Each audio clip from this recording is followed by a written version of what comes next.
buenas noches, amigos de Anestesia y Más. Estamos hoy transmitiendo este espacio de todos ustedes y de nosotros dedicado en el día de hoy al dolor. Es uno de los temas favoritos de todos los dominicanos y del mundo, siendo una pandemia silente, el manejo del dolor en todas las casas de nuestro país.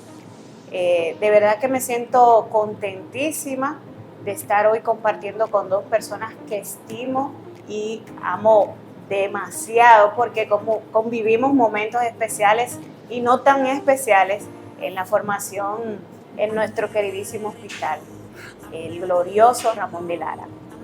De verdad que hoy estoy también ampliamente feliz porque estamos en una locación hermosísima de nuestro hermano y amigo, el doctor Ernesto de los Santos, al igual que nosotros, anestesiólogo. Así que todos tenemos una faceta hermosa que mostrar, aparte del arte de dar anestesia. Este lugar se llama Alterno Café, está en la zona colonial, para que todos ustedes, nuestros seguidores, se hagan los aprestos y pasen por aquí a tomarse un rico café de la mejor mano de estos baristas que están aquí en Alterno Café, de la mano de nuestro amigo y hermano, el doctor Ernesto de los Santos. De verdad que contentísimos de siempre traerles a todos ustedes temas de actualidad, informaciones. Hay muchas informaciones de nuestra Sociedad Dominicana de Anestesiología, siendo este programa número 1 de todos los anestesiólogos de la República. Recordarles a todos ustedes que estuvimos compartiendo con muchos anestesiólogos en el Día Mundial de los Anestesiólogos el 16 de octubre. Fue una actividad sin desperdicio, así que le auguramos muchos más éxitos a nuestra sociedad y a todo ese equipo comandado por la doctora Karina Williams. También estuvimos haciéndonos eco, aunque no pudimos participar, en una actividad de la Sociedad Regional Sur, donde ellos estuvieron haciendo su toma de posesión de esta hermosa directiva que está rodeada de muchas personas nuevas, caras nuevas. Así que todos los anestesiólogos querían caras nuevas, rostros nuevos en nuestra sociedad. Ahí la tienen, ahí está mi hermana y amiga, la doctora Maldonado, la doctora Alicia.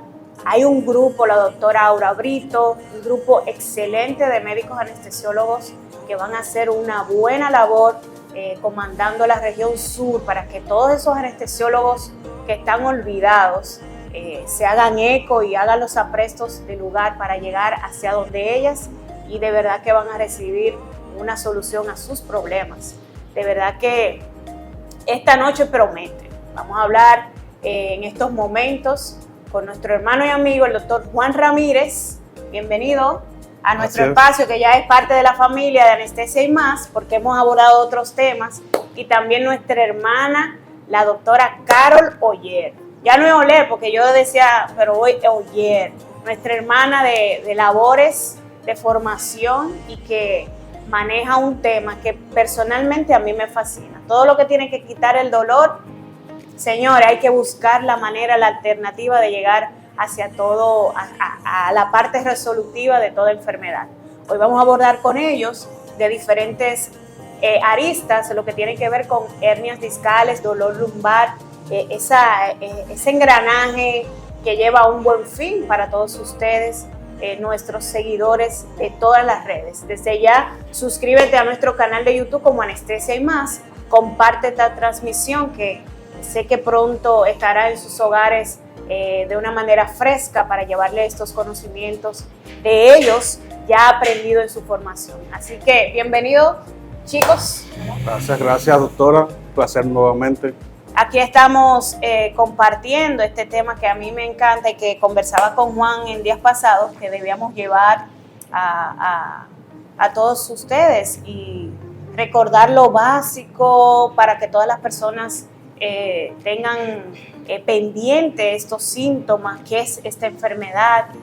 Para mí es una pandemia, porque todo el mundo en algún momento de su vida, de una forma u otra, ha pasado por un dolor lumbar, que no lo identifica para clasificarlo si es una hernia o si es algo muscular. Entonces, para eso está nuestro hermano y amigo el doctor Juan Ramírez para hablarnos acerca de lo que tiene que ver con las hernias discales. Perfecto. Fíjate, Núñez, la primera causa de consulta en neurocirugía es el dolor. Independientemente sea dolor de cabeza o dolor en la columna, la mayoría de nuestros pacientes van a la consulta por presentar dolor. ¿Qué pasa? Que un alto porcentaje, de un 70 a un 80% de los pacientes que van por dolor en la columna, ya sea por dolor en la región cervical, por dolor en la región dorsal o lumbar. Y de ese 70-80%, más del 50%, un 60-70% van por dolores en la región lumbar. Es importante, así a grosso modo, recordar que la columna se divide por segmentos. Está el segmento cervical, que es el cuello, el segmento dorsal, que es la espalda, y el segmento lumbosacro, que es la espalda baja. Entonces, la mayoría de pacientes van a la consulta por presentar dolor en la región lumbar, y muchos de ellos van con temor porque piensan que tienen una hernia. Vamos a hablar un poquito más adelante cuáles son los conceptos que nosotros tenemos para identificar qué es una hernia como tal y en qué momento necesita de cirugía. Eso es un porcentaje alto. Sí, lamentablemente es, como usted dice, es una pandemia, es una realidad, y sobre todo el pueblo dominicano, donde no tenemos tanta higiene postural, no hacemos ejercicio adecuadamente. Incluso vamos al gimnasio, hacemos unos ejercicios que hacen daño a la columna vertebral. Entonces, es muy bueno educar a la población para que sepa qué hacer y qué no hacer al momento de presentar un dolor en la región lumbar. Entonces, en las generalidades podemos decir qué son las hernias discales. Fíjate, el concepto de hernia discal se aplica el concepto general de lo que es una hernia. Es un órgano que sale fuera de un contenido y que ejerce una presión a una estructura, en este caso, que es una raíz nerviosa. Es decir, el disco intervertebral, por alguna razón, se fisura o se rompe y el contenido central del disco, que es el núcleo pulposo, sale de ese anillo fibroso y comprime la raíz nerviosa. Hay otros términos que son importantes también mencionar, como una protrusión, una extrusión, una migración del fragmento discal, y la protrusión y la extrusión se refieren al término de que hay salida, pero no hay compromiso per se de la raíz nerviosa. Es importante mencionar esto porque en los informes de las resonancias, nuestros amigos imagenólogos ponen mucho hernia discal, L4, L5, L5C1. Ellos la clasifican ellos mismos. No es que la clasifican, sino que ponen el sufijo hernia y ya el paciente llega con el prejuicio de que hernia es igual a cirugía. Exacto. Entonces, muchos de estos pacientes, hasta un 85%, lo que tienen es una protrusión, y esa protrusión la puede tener tú, la puedo tener yo, la puede tener Oyer, la puede tener cualquiera de los jóvenes que nos acompaña, y no es necesariamente ser sinónimo de cirugía o incluso ser sintomática, porque hay un proceso fisiopatológico a medida que nosotros vamos avanzando en edad, que los discos intervertebrales van deshidratándose. El componente del disco, un 85% es agua. Ese disco, a medida que avanzamos en edad, va deshidratándose, pierde altura, el espacio vertebral, y puede salir un poquito del espacio vertebral, del espacio que contiene el disco. Entonces, cuando nosotros hablamos de protrusión o extrusión, es la salida del disco que no llega a hernia. Ahora, el término hernia o migración para nosotros los quirúrgicos sí ya es sinónimo de cirugía. Entonces, es bueno diferenciar esos términos porque la mayoría de los pacientes, un 85% de los pacientes que nos llegan a la consulta tienen una protrusión, una extrusión que no necesita de cirugía. Y ahí es cuando nuestra colega, la doctora Oyer, tiene las herramientas necesarias para brindarle una solución a esos pacientes, porque el que no sea de cirugía no quiere dejar dicho que no necesite tratamiento. Sí necesita un tratamiento, y las técnicas mínimamente invasivas para el tratamiento del dolor hoy en día son las que más se utilizan en este tipo de pacientes. Hay varias alternativas, pero hemos visto que las alternativas mínimamente invasivas de punciones con anestésicos locales, que ya la doctora manejará mejor esos términos, es una herramienta efectiva y eficaz para tratar a esos pacientes. Me gusta siempre abordar lo que tiene que ver con los factores predisponentes a que tú tengas esta enfermedad. Sí. ¿Cuáles serían los más puntuales? Mira, hemos visto que, o la literatura sí lo demuestra, que el factor genético es muy marcado. Por eso hay pacientes con edades jóvenes, ¿verdad? Edades no muy avanzadas, que tienen ya una hernia que ameritan un procedimiento quirúrgico. Entonces, la genética, la herencia es un factor importante. Pero en los factores modificables está el estilo de vida. Primero, los pacientes obesos, hemos visto que tienden mucho a presentar protrusiones o discopatías, como en sentido general se le habla. Los pacientes fumadores, siempre hacemos insistencia en esa parte. Y, ¿por qué no?, los pacientes también que tienen una labor, un trabajo en el que ameritan de un esfuerzo físico intenso y que por no conocer la biomecánica de la columna lo hacen de manera inadecuada. Por ejemplo, los pacientes que cargan peso, que los conductores, incluso hemos visto que algunos choferes de vehículos pesados o de choferes de vehículos comúnmente que manejan en las calles, el micromovimiento que va haciendo hace que poco a poco el disco hace microinestabilidad, hace que el disco vaya comprimiéndose y eso va empujando un poquito el disco hacia afuera. Aunado a eso, la alimentación, la obesidad, todos esos son factores también predisponentes y que son modificables y que es importante que los pacientes conozcan que pueden mejorar, porque incluso hemos tenido pacientes que con una protrusión sintomática, con el simple hecho de perder peso, el paciente mejora de forma extraordinaria. Es decir, que quitándole peso axial a la columna, el paciente puede mejorar a veces, no siempre, sin necesidad de ir a cirugía. Entiendo que los procesos posturales, sí. Las personas de oficina tienen un factor...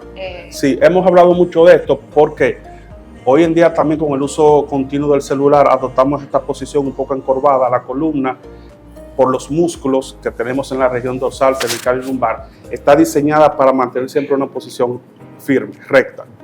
La columna tiene sus propias curvaturas y esas curvaturas son fisiológicas. Sin embargo, cuando nosotros adoptamos una posición encorvada o nos sentamos y no apoyamos la zona baja de la espalda, no la apoyamos en el espaldar de la silla, ya esa biomecánica, esa posición fisiológica de la columna se pierde y ya eso empieza a ser todo el trastorno de las discopatías que ya mencioné anteriormente. Es decir, que al momento de que nosotros nos sentemos en una silla, es importantísimo que la espalda baja descanse sobre el fondo del espaldar de la silla para que esa zona mantenga bien un apoyo adecuado y esté descansada. Sí, entonces... También los pacientes nos preguntan mucho que a la hora de dormir, ¿cuál es la mejor posición? Yo siempre le digo la posición que se sienta más cómoda. ¿Por qué? Porque cuando la columna está incómoda, duele o molesta. Si nos fijamos, cuando nosotros duramos mucho tiempo en una mala posición y cuando nos vamos a parar, agarramos aquí y dice, oh, qué dolor. Eso quiere decir que la columna estaba en una mala posición. Igual cuando dormimos, si no dormimos y nos despertamos con un dolor en la columna, quiere decir que la posición no es la adecuada. Entonces, la parte que concierne a Oyer me gusta mucho porque decías que la producción la podría manejar ya la parte sí. Del manejo intervencionista, como sí. Hoy en día. ¿Cuál sería el abordaje inicial de ustedes ya como anestesiólogos de dolor que inician con el paciente que llega con esta clasificación? Bien, realmente, como decía Ramírez, sí tenemos muchísimas alternativas mínimamente invasivas para tratar no solamente la parte de una hernia o una protrusión discal, sino dolor lumbar en sentido general. Porque cabe destacar que la hernia discal no es la única patología que puede ocasionar dolor lumbar. Tenemos otras alternativas, otras condiciones que quizás hasta pueden ser mucho más comunes, como la artropatía facetaria, que pasa desapercibida en muchos casos porque nos enfocamos en que si el estudio reporta una protrusión discal, pues vamos a tratar la protrusión. Exacto. Pero la artropatía facetaria produce muchísimo dolor también y todas esas condiciones de la columna, por mencionar esas dos, pueden producir dolor y tenemos alternativas de tratamiento. Antes de abordar el tratamiento intervencionista, sí hay que hacer cambios en el estilo de vida, con la higiene postural, se recomienda la terapia física, hay una serie de alternativas, ¿verdad?, que se deben de tomar en cuenta, aparte del manejo farmacológico. Y cuando ya llegamos al tratamiento intervencionista, pues de acuerdo a la condición, cuál es el diagnóstico que tiene el paciente y en ese momento los datos clínicos, al examen físico, pues nosotros decidimos cuál tratamiento se puede aplicar. Hay diferentes tipos de bloqueo y diferentes tipos de técnicas que vamos a utilizar, que tiene la ventaja de que podemos inyectar medicamentos directamente o bien cercano a la zona de dolor, por lo cual es mucho más efectivo que ese que el paciente se toma. Y por lo tanto, pues los resultados, la respuesta es más rápida. Eso garantiza incluso que si ese paciente estaba yendo a terapia física y no tenía buena respuesta, pues después que se controla el dolor con el bloqueo, puede volver a su terapia física en mejores condiciones y entonces los resultados van a ser mejores y más duraderos. Hay pacientes que con solamente, como decía Ramírez, la bajada de peso, mejora el dolor, Pero aún así ustedes hacen el manejo intervencionista. Sí, porque no todos los pacientes van a calificar tampoco para todos los bloqueos. Lo importante es hacer una buena evaluación clínica del paciente. En la historia clínica que se recoge mucha información y en el examen físico nosotros podemos determinar qué es lo que le conviene. Siempre, por eso mencionaba, siempre vamos a hacer higiene postural, siempre si el paciente está sobrepeso vamos a recomendar reducción de peso, siempre vamos a utilizar uno que otro medicamento, eso va siempre. Ahora, en los casos que ameriten, diferentes alternativas vamos a tener. Es importante aclarar que quisiéramos que todos los pacientes, ¿verdad?, vayan a requerir bloqueos, pero no. Hay algunos que no califican porque tienen condiciones que necesariamente impiden una inyección en esa área. Pero hay alternativas. Lo importante es evaluar para poder determinar cuál es la que le conviene a ese paciente por su caso muy particular. No se puede generalizar, el caso siempre se va a personalizar y va a depender mucho del paciente, de la condición del paciente, no solamente de lo que le provoca el dolor, sino sus propias condiciones de base que también pueden interferir en el cuadro. Entonces, ¿se puede dar el caso de que un paciente ya califique para un procedimiento quirúrgico, pero por condiciones de base, bueno, sería más riesgoso llevarlo a quirófano, la postura, la anestesia, y el manejo paliativo sería ya para, quizá por la edad, ir a un procedimiento intervencionista? Claro que sí. Tenemos muchos pacientes que evidentemente sí califican para cirugía, pero por sus comorbilidades de base, pues en ese momento es más riesgosa la cirugía y se optan por un tratamiento intervencionista. El tratamiento intervencionista no es una cura, no le va a eliminar quizá el dolor en un 100%, pero puede mejorar sus condiciones y puede permitirle a ese paciente mejorar su calidad de vida, que es lo que se necesita. Incluso, ya que mencionaste el término paliativo, hay pacientes con, por ejemplo, en el caso del cáncer, con metástasis ósea en la columna vertebral. Y esos pacientes se benefician del tratamiento intervencionista porque al paciente no le van a operar. Pero si nosotros podemos hacerle un procedimiento que le mejoran el dolor en esa parte, pues el paciente va a estar más tranquilo, va a requerir menos medicamento bioral y va a poder tener un mayor confort. O sea que a veces lo que buscamos no necesariamente es solucionar el problema, sino mejorar las condiciones para que ese paciente pueda tener mejor calidad de vida. Vuelvo a repetir.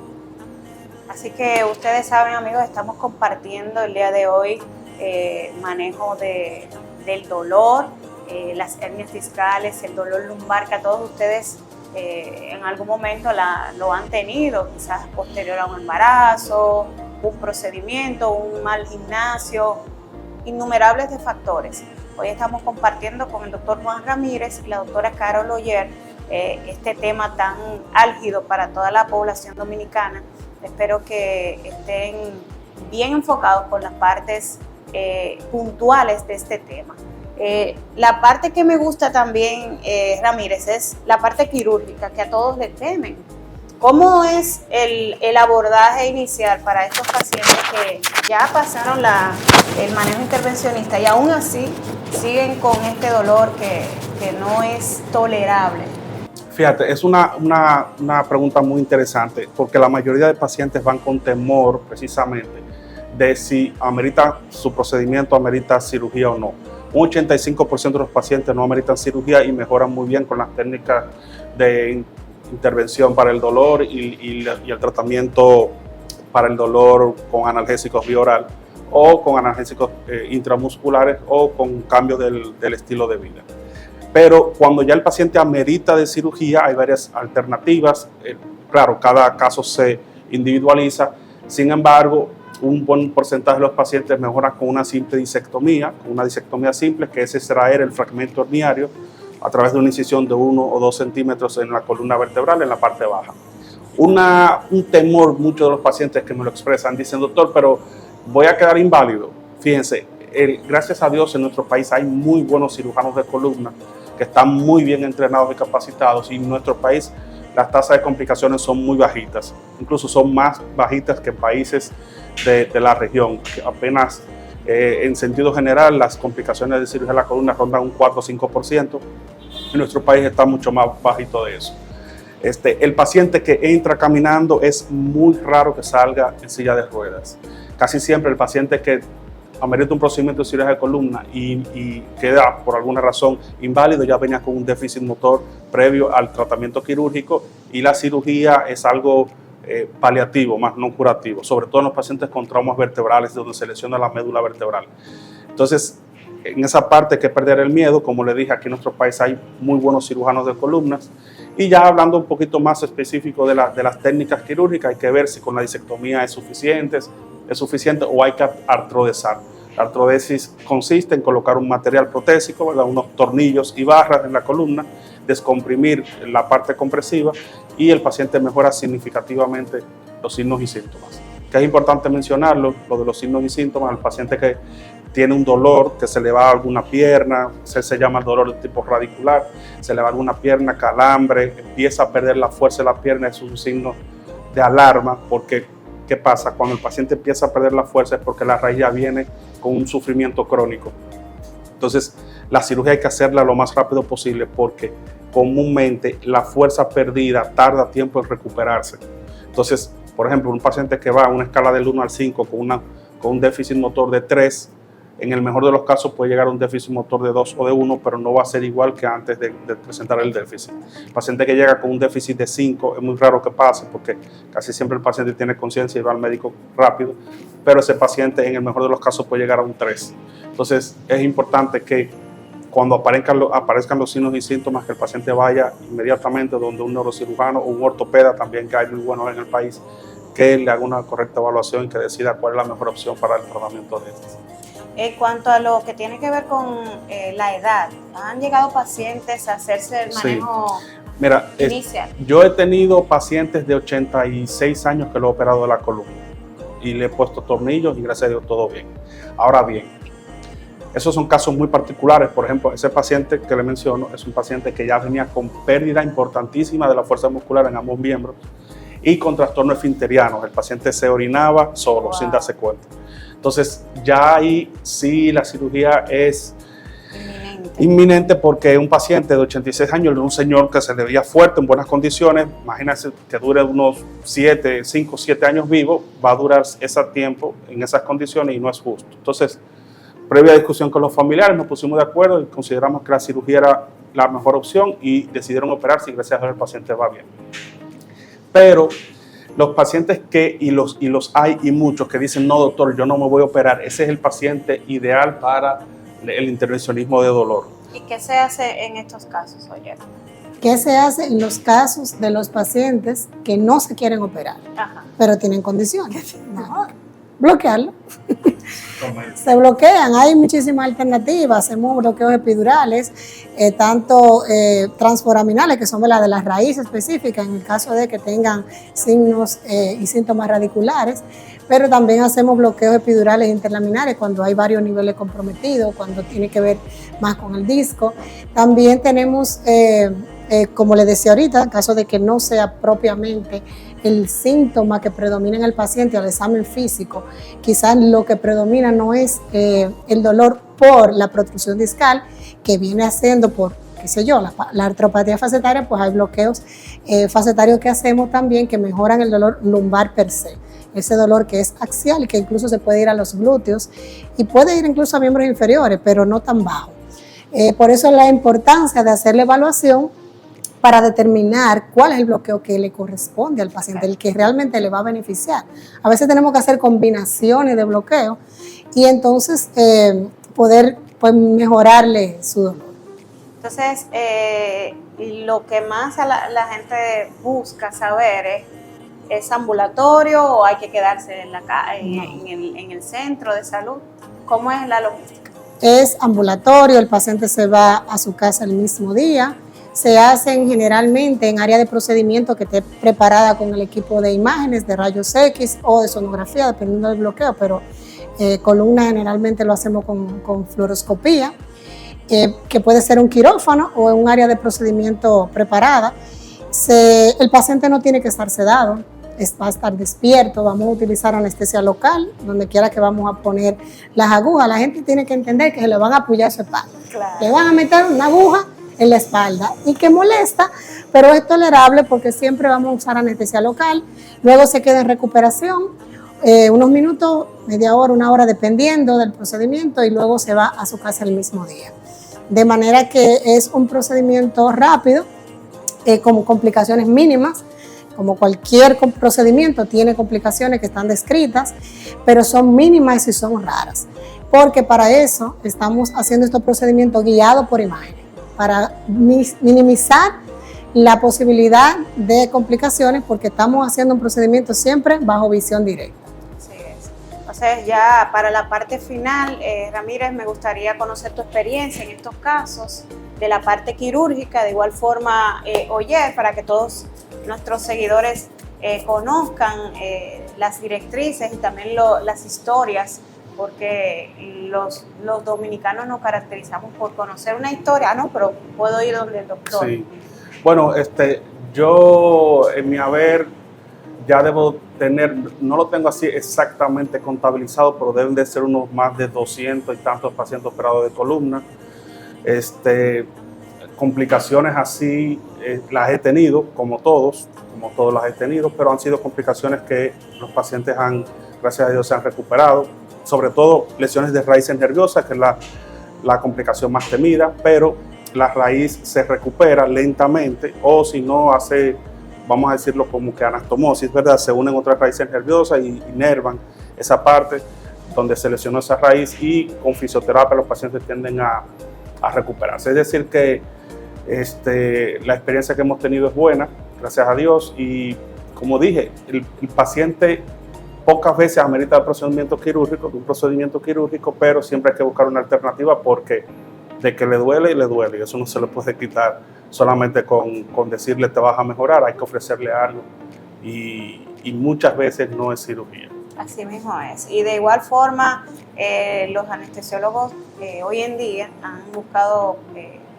estudios alternativos para mejorar también lo que es el dolor fuera de quirófano, que no solo sea dar la anestesia, sino también de manera ambulatoria, como es el caso de nuestra hermana Oyer. Y nos gustaría conocer la experiencia, cómo ha sido la captación de estas nuevas técnicas innovadoras que han llegado a nuestro país a mejorar la calidad de vida del dominicano.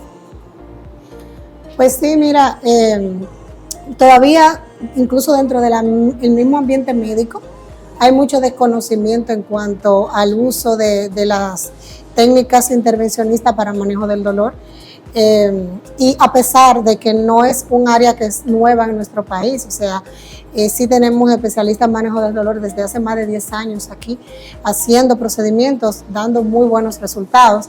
Y creo que vamos por buen camino, porque cada vez nos estamos capacitando más, nos estamos entrenando más, y se está abriendo cada vez más el conocimiento para que los mismos médicos puedan, pues, promover este tipo de práctica. Ahora, como le digo siempre a los pacientes, todos los procedimientos que hacemos son diagnósticos y terapéuticos. La idea es que sean terapéuticos para mejorar su dolor, claro, pero también a la vez son diagnósticos, porque confirmamos que realmente ese dolor, la fuente del dolor del paciente era justamente donde hicimos el procedimiento. O sea que los procedimientos son necesarios hasta para eso, hasta para confirmar el diagnóstico. Así es, nosotros llegamos a la parte final de nuestro espacio. Nos gustaría que nuevamente, como en otras ocasiones, den sus redes sociales, sus contactos, dónde ubicarlo, y recordar que existe el manejo intervencionista. Hagámonos eco de esto. Están capacitados los anestesiólogos, los mismos neurocirujanos también, sí, tienen conocimiento vasto de lo que es el manejo intervencionista, y tienen el contacto de estos anestesiólogos que hoy en día están haciendo esta hermosa labor. Así que esos micrófonos son suyos. Bueno, nosotros brindamos nuestros servicios en el Centro Médico Vista del Jardín, que se encuentra frente al Jardín Botánico, los martes a las 3 de la tarde en el piso 5, y en el Centro Médico Moderno, allá en la Charles Somers, los lunes y jueves a partir de las 4 de la tarde. En el tercer piso, por ahí está la secretaria. Así que ya ustedes saben, háganse eco de estas informaciones que nuestro hermano Juan Ramírez ha compartido de los lugares donde él labora. Cáiganle allá, hagan sus diligencias de consulta, háganle una rutina. Hemos abordado otras veces estos temas de debe de ser de rutina el chequeo neurocirujano, no cuando ya nos sentimos las piernas. Así que, oye, esos micrófonos son de usted. Estamos a la orden en la zona oriental en SECAM, que es el Centro de Cirugía Ambulatoria, con cita previa. Estamos en Unidolor, en el Distrito Nacional, y también estamos en el IRMI, en Baní, los lunes en la tarde. Así que a todos nuestros seguidores, háganse eco de este tema que personalmente a mí me encanta, porque todo lo que tiene que ver con quitar el dolor, eso es lo que a todo el mundo quiere, ser feliz. Entonces, si tú no tienes dolor, eres feliz. Damos las gracias a nuestros hermanos que estuvieron compartiendo de este momento con nosotros y con todos ustedes en este programa predilecto de todos los anestesiólogos dominicanos, Anestesia y Más. Hemos abordado parte puntual del tema de este momento y nos sentimos contentos de haber llevado estas informaciones puntuales a la población que nos sigue y que van a ver en nuestro canal de YouTube este hermoso tema. Darle las gracias a nuestro hermano Ernesto de los Santos en Alterno Café, donde estamos hoy en esta locación. Señores, vengan a tomarse un rico café aquí. Nos hemos tomado un cafecito delicioso, bajo en azúcar, que también promovemos la salud. Estamos fit y usted sabe que tenemos que mantenernos en salud para no tener dolor de espalda, azúcar, diabetes, hipertensión. Pero vengan acá a Alterno Café, estamos en la Arzobispo Meriño, un lugar puntual de la zona colonial, y vengan a tomarse un rico café preparado por los mejores baristas de nuestro país. Gracias a Ernesto por permitirnos grabar este hermoso tema con nuestros hermanos Juan Ramírez y la doctora Carol Oyer. Y gracias. De verdad vendrán otros temas, porque yo sé que ustedes nos han escrito, ¿cuándo va la doctora del dolor? Ya hoy la traímos, señores, vamos a hablar después, otros momentos, vamos a hacer un tema posterior con Juan Ramírez acerca de los tumores.